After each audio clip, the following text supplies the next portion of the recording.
तो है guys, welcome back to any video. तो आज के वीडियो के हमारे बीपीसीसी 114 जो हम लोग पढ़ रहे हैं उसके यूनिट 3 परामर्श में आकलन के ऊपर। चलिए स्टार्ट करते हैं। और स्टार्ट करने से पहले बता दें कि अगर आप अभी तक वीडियो में को लाइक और चैनल को सब्सक्राइब नहीं किया हो तो आराम से कर लो और फिर वीडियो में स्टार्ट करते हैं। परामर्श में आकलन को परिभाषित करना। ठीक है, आकलन क्लाइंट और उनकी समस्याओं की समग्र जानकारी के लिए परामर्शदाता द्वारा आवश्यक जानकारी एकत्र किए जाने की प्रक्रिया है। क्या है आकलन? समस्याओं की समग्र जानकारी के लिए क्लाइंट और उसकी समस्याओं की समग्र जानकारी के लिए एकत्र की जाने वाली जानकारी की प्रक्रिया को आकलन कहते हैं। ठीक है, इन शब्द को लोगों, वस्तुओं या कार्यक्रमों की विशेषता के बारे में निष्कर्ष निकालने के लिए उपयोग की जाने वाली अन्य स्रोतों जैसे अन्य परीक्षणों, व्यक्ति के सामाजिक, शैक्षिक, स्वास्थ्य या मनोवैज्ञानिक इतिहास से प्राप्त जानकारी, प्रशिक्षण जानकारी से एकीकृत करने वाली प्रक्रिया के रूप में परिभाषित किया जा सकता है। ठीक है, पूरी कहानी इसी में समेट गई। अब इसमें छोटा सा उसका जो दिया हुआ उसको पढ़ लेना। ये परामर्श में आकलन अभ्यासों का ऐतिहासिक सिंहावलोकन। ठीक है, 19वीं शताब्दी की शुरुआत में पार्सन्स के दिनों में आज तक आकलन अभ्यास पेशेवर परामर्श के अभिन्न घटक रहे हैं। निर्देशन के जनक माने जाने वाले फ्रैंक पार्सन्स ने पिछली शताब्दी के पहले दशक में बोस्टन व्यावसायिक ब्यूरो की स्थापना की ताकि व्यवसाय चुनने में युवाओं की सहायता की जा सके, शिक्षकों को व्यावसायिक परामर्शदाता के रूप में प्रशिक्षण किया जा सके। पार्सन्स के काम से निर्देशन के चलन का जन्म हुआ और परामर्श का अग्रगामी है। अपनी किताब चूजिंग ए वोकेशन में व्यवसाय को बुद्धिमत्तापूर्ण तरीके से चुनने के लिए उन्होंने 3 कारकों पर विचार करना आवश्यक माना। काम का ज्ञान, ठीक है, क्या अभी काम का ज्ञान है। स्वयं का ज्ञान, आप क्या कर सकते हो, कितना कर सकते हो, कैसा कर सकते हो, ठीक है। और सही तर्कना के आधार पर इन दोनों का मेल। मैं सही तर्कना मतलब क्या काम, अभी सही काम और सही ज्ञान के रूप में आपको करना पड़ेगा। सही तर्कना में आ गया के आधार पर दोनों का मेल। तो देखो, मेन हिस्ट्री यहीं पर है। इसके आगे की बहुत लंबी चौड़ी हिस्ट्री है। फ्रांसीसी संस्कार का अनुरोध पर अल्फ्रेड बिनेट और थियोडोर साइमन ने विशेष शिक्षा प्रदान करने के इरादे से साधारण स्कूली शिक्षा से कुछ भी अर्जित नहीं कर पाने की आशंका वाले मानसिक रूप से मंद बच्चों को पहचान करने के लिए प्रशिक्षण तैयार किया। ठीक है, तो बहुत सारी चीज़ें हुई जिस सब चीज़ों से आकलन स्टार्ट हुआ पहली बार और परामर्श स्टार्ट हुआ एक स्थायी रूप से इतिहास में किसी चीज़ के लिए। तो जो से उसका था पार्सन्स का, क्या था, अपने सही व्यवसाय को ढूंढना। आप क्या कर सकते हो स्कूल से जब आप निकले हो, क्योंकि 100 बच्चे या मान लो पता नहीं है जितने भी आप लोग के क्लास में बच्चे थे जब आप 10th में थे, तो कैसे पता करना कि हमारे लिए कॉमर्स सही रहेगा, साइंस सही रहेगा, मैथ्स सही रहेगा, कंप्यूटर सही रहेगा, आर्ट्स सही रहेगा, ह्यूमैनिटीज़ सही रहेगी। कैसे सही पता करना, क्योंकि 100 बच्चे तो एक साथ ही आज तक पढ़ते आए और उसी हिसाब से पढ़ते आए। तो क्या चीज़ों के बदौलत आप अपनी चीज़ें चुनोगे? तो वही वो 3 चीज़ के मानक थे। क्या काम आप कर सकते हो, अपना स्वयं का ज्ञान कि आप क्या करना चाहते हो, कितना कर सकते हो, किस फील्ड में, कैसी चीज़ें हैं आपकी, कैसी रूटीन्स है, कैसा आपका पैशन है, कैसी आपकी हॉबी है, ये सब चीज़ें होती हैं। ठीक है, तो परीक्षण की बढ़ती लोकप्रियता के ऐसे कई नए मुद्दे को उभारा गया जिसके परिणाम स्वरूप मानकीकृत परीक्षणों में उपयोग को कम करने के लिए आवाज़ उठाई गई। इस परिदृश्य के कारण आकलन प्रक्रिया को सामान्यतः व्यवस्थित करने और गुणात्मक आकलन विधियों में उपयोग को बढ़ाने की आवश्यकता महसूस की गई, विशेष रूप से परामर्श में। ठीक है, वर्तमान में आकलन प्रक्रिया को ध्यान निदान के बजाय व्यक्तियों की समस्याएं, क्षेत्रों में शक्तियों की पहचान करने पर केंद्रित हो गया है। आजकल कंप्यूटर आधारित आकलन प्रक्रिया में काफ़ी अधिक उपयोग किया जाता है।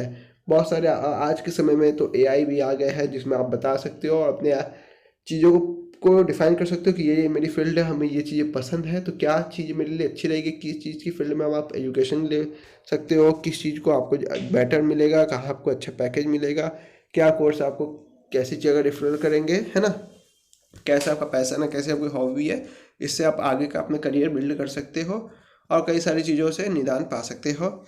तो आकलन और प्रशिक्षण में अंतर यहाँ पे दिया हुआ है।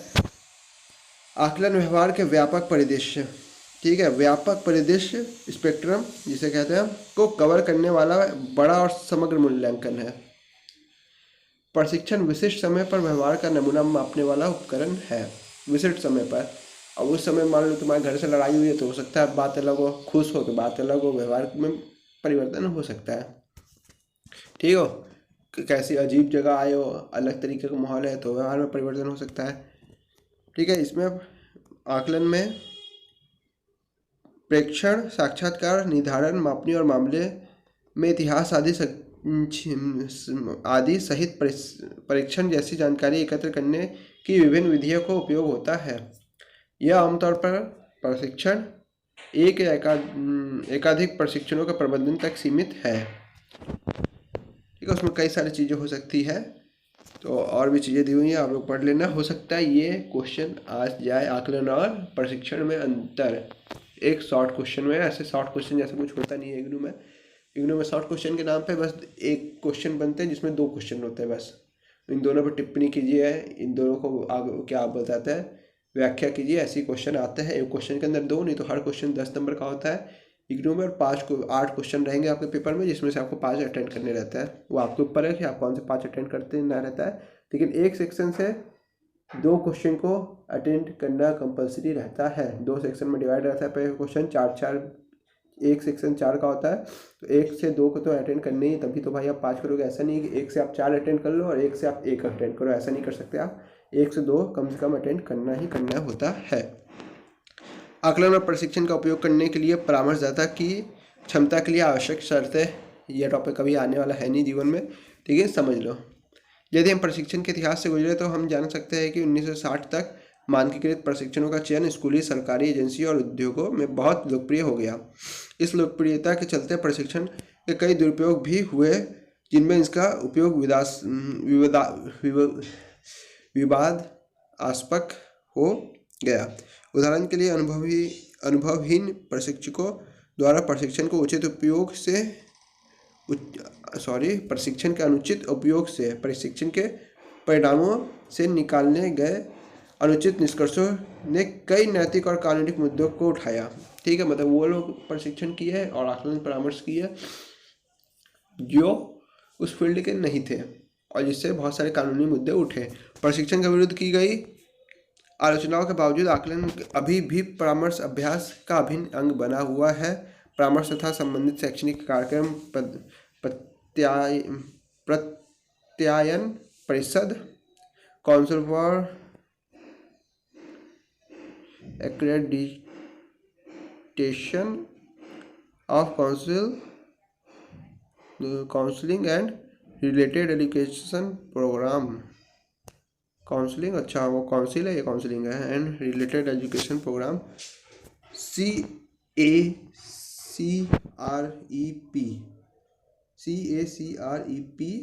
ने 2019 में आकलन को 8 सामान्य मुख्य पाठ्यक्रम क्षेत्रों में से एक के रूप में चिन्हित किया, जिसके ज्ञान और कौशल में की परामर्शदाता को आवश्यकता होती है ताकि वो पेशेवर अभी क्षमता अर्जित कर सके। किस चीज़ के लिए? आकलन और प्रशिक्षण के लिए। ऐसा नहीं कोई भी आके कर दे। CACREP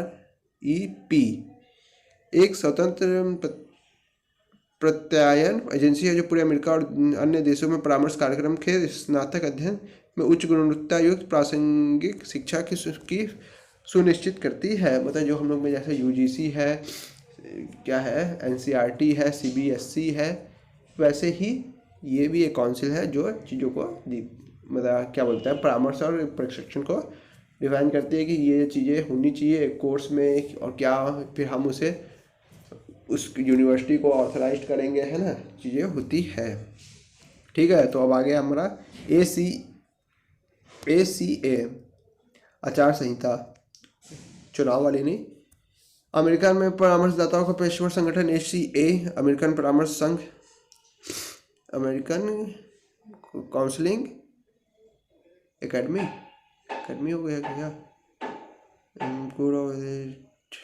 एकेडमी, चलो ठीक है जो भी है, एसोसिएशन नहीं एसोसिएशन, हाँ एसोसिएशन होगा, ने पेशेवर परामर्शदाता और प्रशिक्षु परामर्शदाता के लिए आचार संहिता ACA निर्धारित की है। ACA के सदस्य सभी परामर्शदाताओं को यह अपेक्षित है कि इसके अनुरूप अभ्यास करें जो चीज़ें उसको बताई गई। आचार संहिता 2014 में कुल 8 खंड है। परामर्श प्रक्रिया में भाग के रूप में औपचारिक और अनौपचारिक आकलनों का उपयोग करने के महत्व को पहचानते हुए आचार संहिता का 5वां खंड 4 मूल्यांकन, आकलन और व्याख्या से संबंधित है। इसके उपकरण, चयन, प्रबंधन शर्तों, प्राप्तांक, व्याख्या, निदान और विविधताओं मुद्दों के संदर्भ में आकलन के दौरान परामर्शदाता की जिम्मेदारियों से संबंधित दिशा निर्देश है। ठीक है, नीचे आचार संहिता में निर्धारित कुछ दिशा निर्देशों पर चर्चा की गई है। तो इसमें है सामान्य आकलन उपकरण का उपयोग और व्याख्या करने की क्षमता, क्या आकलन कर रहे हैं उसका कैसा हम उपयोग करेंगे और उसकी व्याख्या कैसे कैसे है। आकलन में सूची या सहमति, कुछ सूची सहमति दी जाती है। आकलन से पहले उस चीज़ों को बताना, उपकरण चयन, किस उपकरणों से पता करना, आकलन प्रबंधन की शर्तें। ठीक है, ऐसा नहीं कुछ भी पूछना स्टार्ट कर दें जो उसकी समस्या से अलग हो। आकलन में बहुत सांस्कृतिक मुद्दे और विविधताएं, बहुत सारी चीज़ें होती है जिन सब पे ध्यान देना पड़ता है। जैसे हो गए उसके लिए धार्मिक, आर्थिक स्थिति, लिंग, आयु, जाति, नस्ल, जातीयता। ठीक है, आकलनों का अंक निर्धारण और व्याख्या कि भाई तुम्हें किस तरीके से का अंक निर्धारण करना है और व्याख्या कैसे करनी है कि प्रॉब्लम कैसी है। ऐसा थोड़ी ना तो अपने मन से बोल दो कि हाँ 10 में से 10 है, ये लिप सुनने में खराब लगी है, 10 में से 6 है, ऐसा नहीं। उसका जो निर्धारण करने का जो पैमाना है उस पर के अनुसार किस तरीके की प्रॉब्लम है या किस तरीके का व्याख्या कर सकना है आपको। आकलन की विधियाँ क्या है? तो आकलन की परिभाषा क्लाइंट के बारे में डेटा प्राप्त करने के लिए आकलन विधियों की विस्तृत श्रृंखला का उपयोग इंगित करती है। निर्धारित संरचना की सीमा के आधार पर आकलन मानकीकृत और गैर मानकीकृत हो सकता है। मानकीकृत आकलन वह है जो प्रबंधन, अंक निर्धारण और व्याख्यान से संबंधित नियमों और दिशा निर्देशों में विशिष्ट समूह का सख्ती से पालन करते हैं। मतलब जो पूरा रूल से चलते हैं कि क्या क्या क्या क्या पालन करना है, वो हो गए मानकीकृत आकलन। गैर मानकीकृत आकलन विधियां में क्लाइंट से जानकारी इकट्ठा करने और उनकी व्याख्या करने के दौरान नियमों और दिशा निर्देशों के समूह का कड़ाई से पालन नहीं किया जाता। मतलब कुछ ढिलाई हो सकती है, मतलब उसकी व्याख्या हम थोड़े से कम के तरीके से करें या उसका हम क्या लिखा है जो दिशा निर्देश दिए भी गए हैं या नियम जो है उसको हम आगे पीछे कर सकते हैं। पहले हम प्रॉब्लम ना बता करके डायरेक्ट हम उसके ऊपर क्या है कुछ और तरीके से प्रॉब्लम स्टार्ट कर दें, थोड़ा सा हम हेर फेर कर सकते हैं गैर मानकीकृत आकलन में।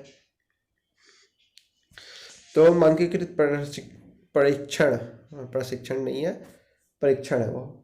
मनोवैज्ञानिक परीक्षणों में उपयोग की कड़ी आलोचना की गई और इन्हें कई बार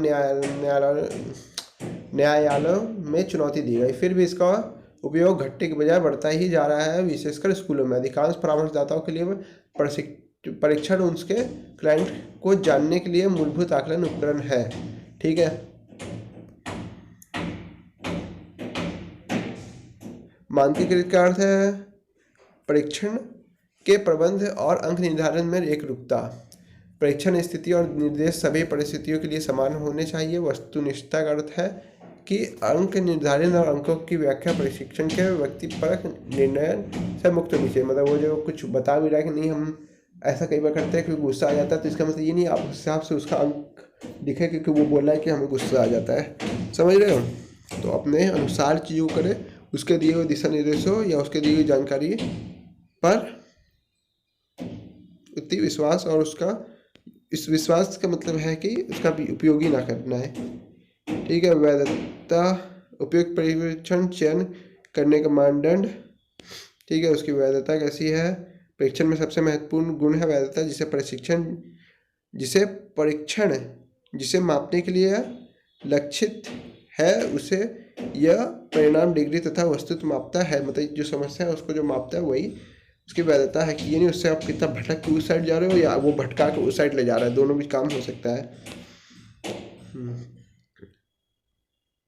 उसमें दो तरीके की वैधता लिखा है, अंकित वैधता, अमांडन वैधता और निर्मित वैधता। परिणामी वैधता जो परिणाम से भटका सकती है, विश्वसनीय कितना आप जो कर रहे हो प्रशिक्षण या आकलन वो कितना विश्वसनीय रहता है। मानकीकृत प्रशिक्षण का चयन करते समय विचार किए जाने वाले दूसरा मुख्य गुण विश्वसनीयता। यदि कोई छात्र यांत्रिक तर्कता के परीक्षण में 40 अंक प्राप्त करता है और एक सप्ताह बाद उसे प्रशिक्षण में 20 अंक प्राप्त करता है तो हम यह नहीं कह सकते इसमें से कौन सा अंक उसकी क्षमता का सही माप है, अर्थात दोनों में से कोई भी अंक भरोसेमंद नहीं है। ठीक है, क्योंकि बहुत ज़्यादा ऊपर नीचे हो रहा है। हम उसके प्रशिक्षण अंकों से छात्र के व्यवहार के बारे में कुछ अनुमान नहीं लगा सकते। परीक्षण क्लाइंट को समझने या उसके व्यवहार के बारे में सटीक पूर्वानुमान करने में सक्षम हो। इसके लिए दोनों प्रशिक्षण अवसरों पर पर्याप्त रूप से सुसंगत परिणाम प्राप्त होने चाहिए। विश्वसनीयता एक व्यक्ति के व्यक्ति द्वारा विभिन्न अवसरों में समान प्रशिक्षण और पुनः प्रशिक्षण या समकक्ष मंदों के विभिन्न समूहों से प्राप्त अंकों की निरंतरता का माप है। ठीक है, इसमें बार बार प्रशिक्षण से आपकी विश्वसनीयता और अच्छी होगी। आप जितना कम लोगे उतना ही आपके लिए लॉस होगा। आप कम से कम समझोगे, आप अलग अलग प्रशिक्षण से अलग अलग चीज़ों को समझ सकते हो। पुनर्प्रशिक्षण होता है। ठीक है, समांतर प्रपत्र और वैकल्पिक प्रपत्र मतलब एक होता है समांतर जिसमें एक जैसे क्वेश्चन होते हैं और एक जैसे ही उसके क्या बोलते हैं ऑप्शंस रहते हैं, और वैकल्पिक प्रपत्र जिसमें कई तरीके के कई फील्ड के क्वेश्चन रहेंगे और कई तरीके के उसमें ऑप्शंस भी रहेंगे। मतलब एक जैसे कि आप जब कभी अगर प्रैक्टिकल कियोगे तो आपको इसका समझ में आ रहा होगा कि एक ही एक टाइप का क्वेश्चन पूछा जाता है एक ही फील्ड से रिलेटेड। शिक्षा से पूछा जाएगा तो अलग अलग शिक्षा से पूछा जाएगा और उसमें शिक्षा से ही रिलेटेड सब रहेगा, मतलब उससे बाहर का कुछ रहेगा ही नहीं, मतलब आपको शिक्षा में ही चुनना पड़ेगा। और वैकल्पिक प्रपत्र में होता है कि एक बार शिक्षा का आ गया, एक बार आपके काम का आ गया, एक बार आपके हॉबी का आ गया, और क्या बोलते हैं ऑप्शंस भी उसी चीज़ों से रिलेटेड हो सकते हैं या उस चीज़ों से थोड़ा अलग हो सकते हैं। कई बार हॉबी में आपकी शिक्षा का चीज़ घुस सकती है, शिक्षा में ऐसा बहुत सारी चीज़ें हो सकती है। आंतरिक स्थिरता स्थिरता है, क्या क्या पढ़ रहा है आंतरिक स्थिरता। ठीक है, ये नहीं कि आपका कोई प्रभाव से उसका अंक आगे पीछे हो या उसके व्यवहार का जो मतलब जो अंक आ रहा है वो आगे पीछे हो।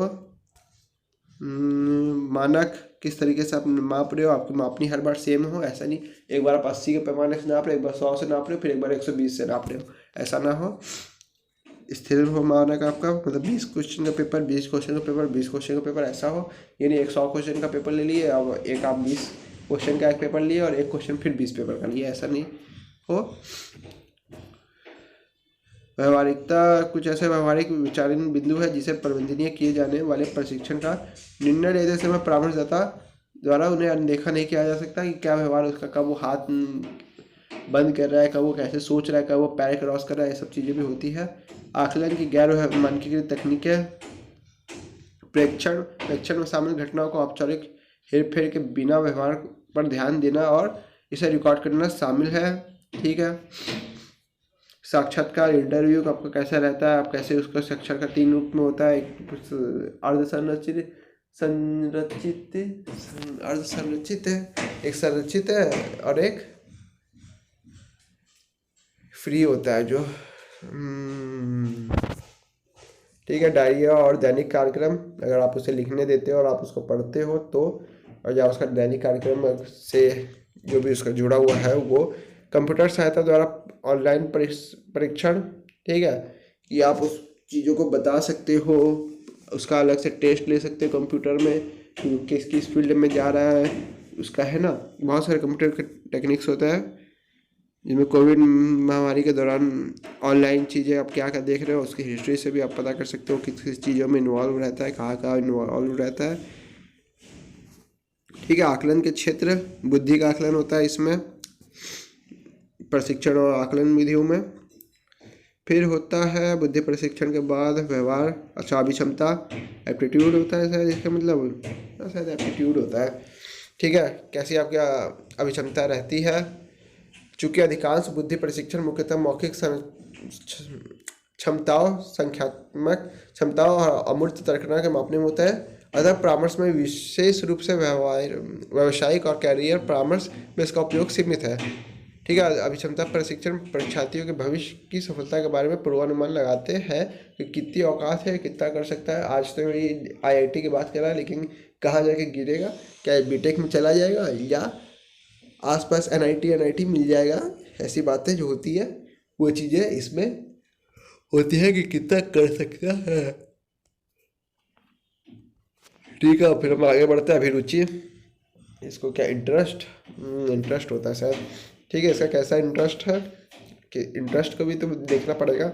ऐसा ऐसा ही थोड़ा ना देखेंगे कि इंटरेस्ट भी देखेंगे तभी ना हमें पता चलेगा कि कितना अच्छा वो कर सकता है आगे अपने परामर्श में, या उसको हम जैसे अभिरुचि के अनुसार उसका कैसा करियर रहेगा, कि उस करियर में उसकी अभिरुचि है भी या नहीं, या उसकी उसकी स्टडी में उस तरीके की रुचि है भी या नहीं, है ना। फिर व्यक्तित्व, पर्सनैलिटी कैसी है। ऐसा तो नहीं आज बोले कल भूल जाने वाला इंसान हो, आज काम याद रखे कल ये करना है, फिर कल वाला काम 2 दिन बाद करे, 2 दिन बाद वाला काम भूल जाए, अपने मतलब का काम आज कर ले, और या बड़ी बड़ी बातें करता हो और बाद में वो काम ना करता हो, काम से पीछे हट जाता हो, या हामी भर देता हो, हामी से पीछे हट जाता हो। तो व्यक्तित्व उसका कैसा है, ये सब चीज़ों का भी आकलन होता है। उपलब्धि, उसने क्या क्या हासिल कर चुकी है अभी तक, क्या वो उस फील्ड में अभी तक कुछ है भी या नहीं है ना। कैसे उसकी नॉलेज रही है, उसका नंबर ग्रेड कार्ड कैसा रहा है, अगर वो कंप्यूटर पढ़ना चाहता है, वो साइंस पढ़ना चाहता है, वो केमिस्ट्री पढ़ना चाहता है, फिजिक्स, कोई भी विषय। ठीक है, अब आगे तंत्रिका मनोविज्ञान प्रशिक्षण। तंत्रिका मनोविज्ञान आकलन मुख्य रूप से संरचित परिस्थितियों में किसी व्यक्ति द्वारा दिखाए गए मस्तिष्क अंतर्निहित व्यवहारों के कामकाज के बारे में निष्कर्ष निकालता है। तंत्रिका मनोविज्ञान आकलन संवेदी, धारणात्मक, संचालक, बौद्धिक और भावात्मक कामकाज की श्रृंखला को समाहित करते हैं। आकलन की विधियाँ और मुद्दे। परामर्श में आकलन जितना महत्वपूर्ण है उतना ही विवादास्पद है। यदि परामर्शदाता के पास पर्याप्त आकलन कौशल नहीं है तो वे क्लाइंट से संबंधित महत्वपूर्ण जानकारियों को अनदेखा कर सकते हैं या कमतर आंक सकते हैं। मतलब वो कुछ बताया उसको आप छोड़ दो या कमतर आंक लो, कि ये चीज़ें तो कॉमन सी बात है।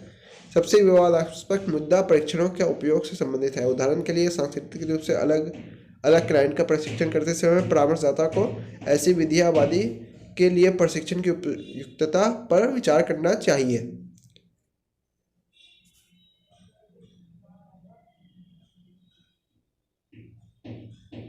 ठीक है, जैसे कि अब आप हिंदू हो, आपके वहाँ कोई मुसलमान आया, अब वो आपको कोई कहानी बताया तो आपको लगा हो कि अरे ये कहानी तो कॉमन है। अगर आपको ऐसा लगता है, वो आपको समस्या के रूप में कुछ बताया और आपको उस चीज़ों का मतलब नहीं पता, तो आप ऐसा करो कि ये चीज़ पूछ लो कि जैसे कि कोई भी टॉपिक, कि ये चीज़ों की क्या अहमियत है एक मुसलमान में या इस्लाम में इसकी कैसी अहमियत है, तो उस चीज़ों को डिफाइन करेगा, कि तब आपको भी पॉइंट ऑफ व्यू ओपन होगा कि हाँ कि अच्छा इतनी अहमियत है तो इस चीज़ों को कितनी आपको अहमियत देनी है, जैसी इसकी प्रॉब्लम है वैसी, है ना।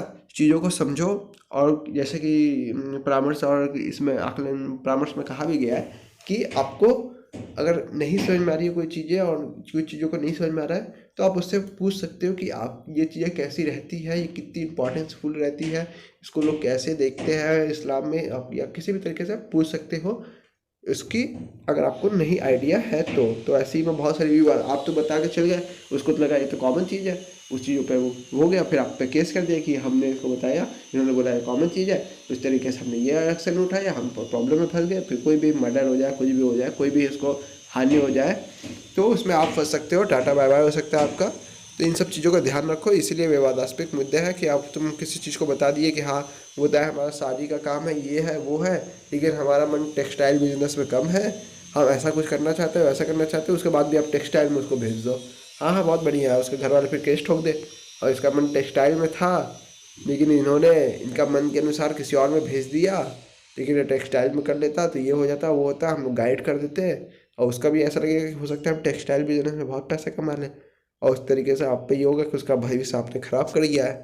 तो इसमें बहुत सारे विवादास्पद मुद्दे पड़ जाते हैं। तो इन सब चीज़ों से बचने के लिए ये सब चीज़ें पढ़ाई जा रही है। तो इन सब चीज़ों का ध्यान रखो। और ये यूनिट हो गया, मतलब बुक का 6 पार्ट में डिवाइड है, तो ये पार्ट बुक का खत्म हो गया। सो गाइस वीडियो 25 मिनट का हो गया। जाते जाते वीडियो को लाइक और चैनल को सब्सक्राइब करते जाना।